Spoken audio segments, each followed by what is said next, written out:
Tokyo, August 1943. The city breathed smoke and silence. Factories thundered through the night, while the air smelled of steel and ash. In classrooms once filled with young minds, now stood soldiers in uniforms that carried the smell of gun oil. And in the laboratories of the imperial universities, something far more dangerous than gunpowder was being created. Fear. They were scientists, not soldiers. Yet they watched the war creeping into every notebook, every microscope, every heartbeat. The empire demanded progress, not compassion. It asked them to turn curiosity into cruelty, to transform healing into destruction. Dr. Saburo Endo, a microbiologist from Kyoto Imperial University, had spent his youth studying in London, learning how bacteria could save lives. Now, in the name of Japan's glory, he was ordered to weaponize the very organisms he once swore to cure. Each day, uniformed officers came to his lab, collected samples of viruses and bacteria. They called it research. Endo called it betrayal. At night, he wrote in a secret notebook, not formulas, but confessions. "Science must never kneel before war," he scribbled. Then he hid the pages behind false walls, knowing that discovery meant death. Elsewhere, Dr. Chika Kuroda, one of the few female chemists in the country, faced her own battle. The army wanted her chemical dyes to camouflage weapons. She pretended to cooperate, but she quietly altered the molecular structure so the paints would fail under heat. Her students never knew. Decades later, they would realize that their gentle professor had sabotaged the war effort from within. Across Japan, whispers of defiance began to spread among doctors, engineers, and mathematicians. They met secretly in small tea houses, their voices drowned by air raid sirens. They called themselves the quiet thinkers. There were no speeches, no flags, only a single question that passed from one trembling hand to another. What happens when the empire wins, but humanity loses? By 1943, Unit 731 had turned Manchuria into a graveyard of secrets. Rumors reached Endo's lab. Frostbite tests on prisoners, villages infected on purpose, reports marked top confidential. The scientists felt the ground shifting beneath them.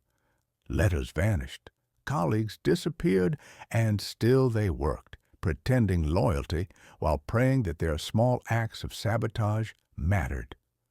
Endo began falsifying results, delaying shipments, mislabeling samples.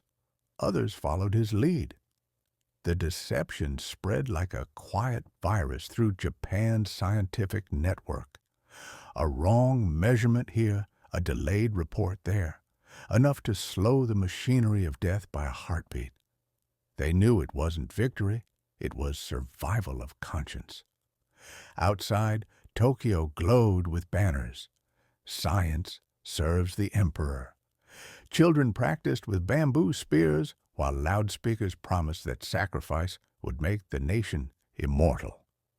Inside the lab, Endo's trembling hands adjusted a microscope lens, whispering to no one. Truth is the only weapon left. As winter arrived, bombers roared above the city. Endo stood on the roof and watched the sky burn. He could smell the paper, the flesh, the chemistry of destruction. He realized that even if Japan won, something priceless would die inside them all.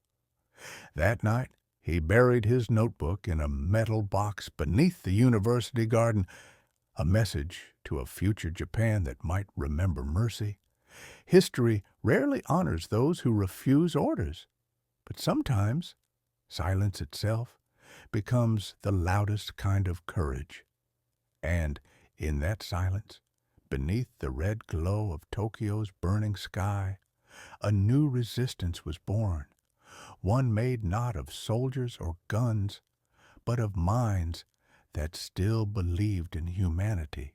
Kyoto, December 1943.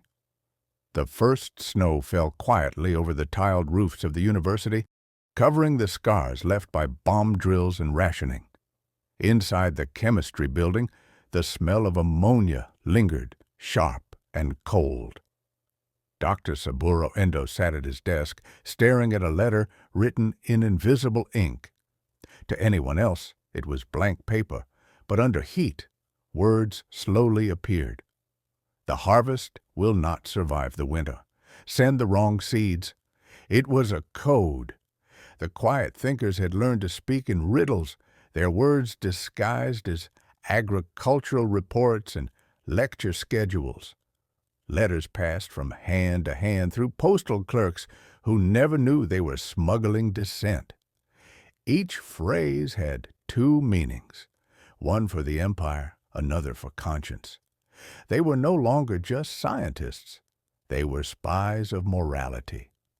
Dr. Chika Kuroda encoded her own messages through color when she sent samples of new pigments to Tokyo. Their hues contained warnings. Blue meant safety. Red meant suspicion. Violet meant someone had vanished. A single shipment could tell an entire story if you knew how to read it.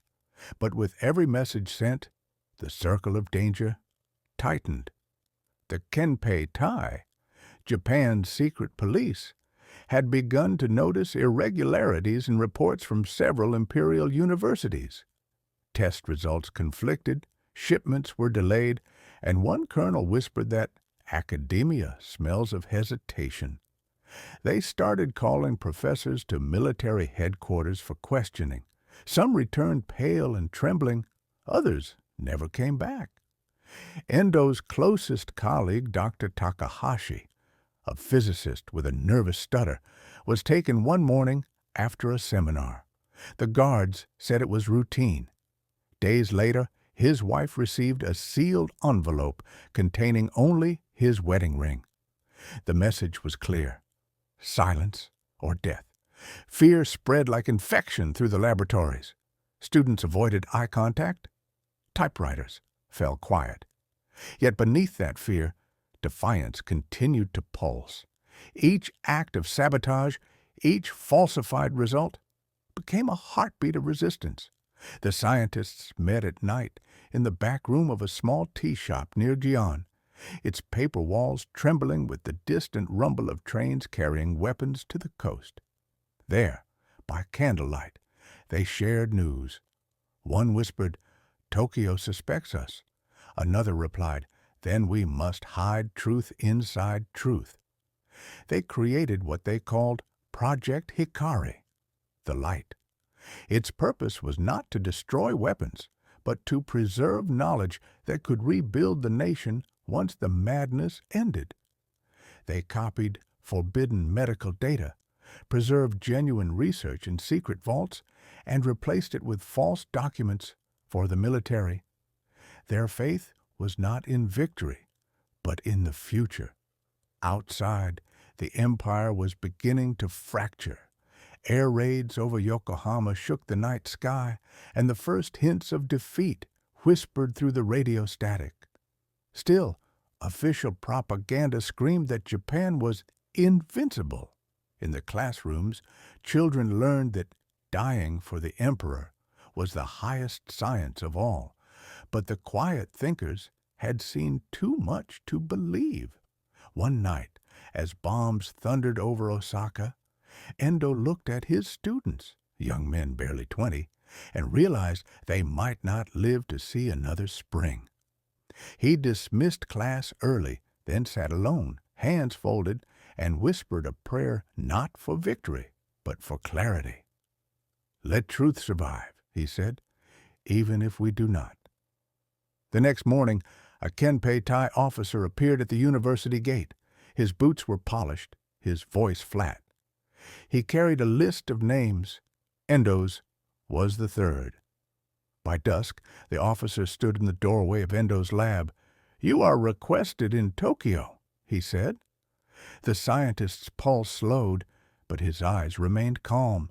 He turned to his students and smiled faintly. "Finish the experiment," he said. "No matter what they ask, finish it." When the officer led him away, the snow was still falling, soft, silent, and indifferent. Behind him, in a locked cabinet, the data for Project Hikari glowed faintly under lamplight, a hidden seed of hope buried beneath a nation at war. Tokyo, February 1944. Snow had turned to rain, and the streets smelled of coal and fear. The Kenpei-tai headquarters loomed like a fortress in the heart of the city, its windows dark, its walls breathing authority. Inside, men whispered confessions that weren't theirs to make. Dr. Saburo Endo sat in a metal chair under a single flickering bulb. His glasses were gone. His hands, bound behind his back, trembled not from pain, but from the knowledge that truth itself was on trial. Across the table, a colonel in a spotless uniform leafed through his papers. "Dr. Endo," he said quietly, "you have been accused of falsifying military research. I trust you can explain?" Endo's lips were dry. He spoke carefully, the way a surgeon handles a scalpel. "Errors happen in science, Colonel. Experiments are unpredictable." The colonel smiled thinly. "So is loyalty." For hours the questioning circled the same wound. Why were reports inconsistent? Why did certain samples fail? Who else was involved? Each time, Endo answered with the calm precision of a man dismantling a bomb. He gave them data, real enough to seem honest, false enough to protect the others. At dusk, they brought him water and rice. He drank slowly, staring at his reflection in the tin bowl. Behind him, the officer whispered to a guard, "He is lying, but he believes the lie is noble." Back in Kyoto, the quiet thinkers gathered in the basement of the medical school. Dr. Chika Kuroda read a telegram written in code. "The garden is under storm. Protect the seeds." They knew Endo had been taken. Panic rippled through the room. Someone suggested burning everything. Another argued to hide the data in plain sight. Finally, they agreed. The copies of Project Hikari would be disguised as agricultural archives and transferred to a remote temple outside Nara. 2 students volunteered to carry them. The journey was short on maps and long on risk. Trains were searched, stations filled with soldiers. The documents, thin sheets of formulas, diagrams, and medical ethics notes, were rolled inside bamboo tubes used for transporting calligraphy. In Tokyo, the interrogation deepened. The colonel changed tactics. No more questions, only silence. For days, they left Endo in a cell lit by a single candle that burned low, then out. He began to count time, not by hours, but by heartbeats. When footsteps approached, he whispered to himself, "Hold the line. Hold the truth." One night, the door opened. A younger officer entered, holding a folder stamped "Top Secret." He looked at Endo for a long moment before speaking. "My brother was your student," he said quietly. "He told me you taught that science serves life, not power." Endo stared, unsure whether it was compassion or a trap. The officer set the folder down and turned away. "Tomorrow they will send you back to Kyoto. You will report to no one. You will speak to no one. Do you understand?" Endo nodded. The officer paused at the door. "Sometimes," he murmured, "silence is the only rebellion left." By dawn, Endo was released without explanation. He stepped into the gray streets of Tokyo, the rain washing blood from his cuffs. Around him, the city moved as if nothing had happened. Vendors calling, trams rattling past, soldiers laughing too loudly. When he finally reached Kyoto days later, The university grounds were half destroyed from an air raid. The laboratory smelled of smoke and disinfectant. Yet inside a hidden compartment beneath the floorboards, he found the notebook he had buried still intact.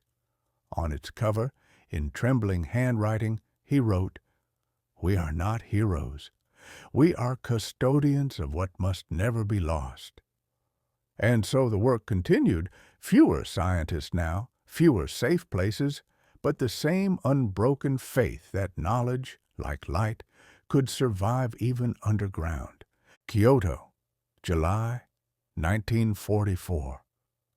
The cicadas screamed in the summer heat, and the air smelled of ash long before the bombs began to fall. Kyoto had been spared from much of the war, but now the sirens wailed across the ancient city. People ran toward the temples, clutching what little they could carry. Inside the university, the quiet thinkers prepared to face a storm not of questions, but of fire. Dr. Chika Kuroda stood by the window of her laboratory, watching the black smoke rise from the southern district. "They're coming this way," she whispered. Her assistant nodded, clutching a stack of papers that looked like class notes, but were, in truth, fragments of Project Hikari, the last surviving data of their secret resistance. "Burn it," he said. Kuroda shook her head. "Not yet. We save it or die with it." At that moment, a runner burst into the lab, one of the graduate students, his face gray with fear. "Professor," he gasped, "someone betrayed us." "The Kenpei Tai is coming." The room froze. The betrayal they had always feared had finally come true. Somewhere within their circle, someone had spoken, perhaps under torture, perhaps out of fear. The price of one voice would now be the silence of them all. Dr. Saburo Endo arrived minutes later, his coat soaked in sweat. "They're searching the city," he said. "We have to move the archives tonight." He looked at his students, young men and women, barely older than children, and saw in their eyes the same exhaustion he carried. "No one can know where it's hidden, not even us. We divide it." The plan was desperate but brilliant. The data of Project Hikari was split into 6 parts, each disguised differently. One set of papers buried in the temple garden at Nara, another smuggled in the false spine of a medical textbook bound for Osaka, another micro-copied and sealed inside the hollow of a Buddhist statue. If one part was found, the rest would survive. But the betrayal had already set the trap in motion. That night, while the air raid sirens screamed and the sky flickered red, black cars arrived at the gates of Kyoto Imperial University. Kenpei Tai officers in gray coats stormed through the halls, their boots echoing like drums of judgment. One by one, the professors were dragged from their rooms.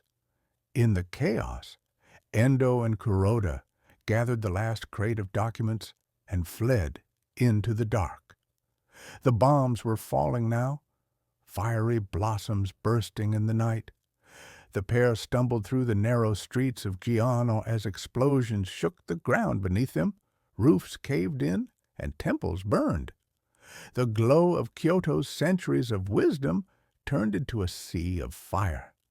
At the riverbank, they hid beneath a bridge, gasping for breath.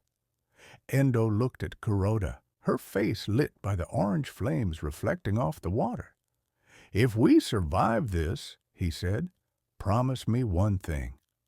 Promise that you'll tell them what we tried to do." Kuroda nodded. "Only if there's someone left to listen." By dawn, the bombardment ended. Smoke curled through the ruins. Entire districts were gone. The Kenpei Tai found nothing in the wreckage but ashes. No records, no proof, only silence. They assumed the traitor had been mistaken. The scientists who remained were listed as missing or presumed dead. But deep within the temple at Nara, Monks found a sealed bamboo tube days later. Inside were diagrams, formulas, and a single handwritten note. For the future that war cannot touch. They didn't understand it, but they kept it safe. For years, it sat in the shadows beside ancient scrolls and forgotten prayers, waiting for a time when it could finally be read without fear. As for Dr. Endo and Dr. Kuroda, their names vanished from the records of the empire. Some said they escaped to the countryside. Others believed they died that night, protecting their work.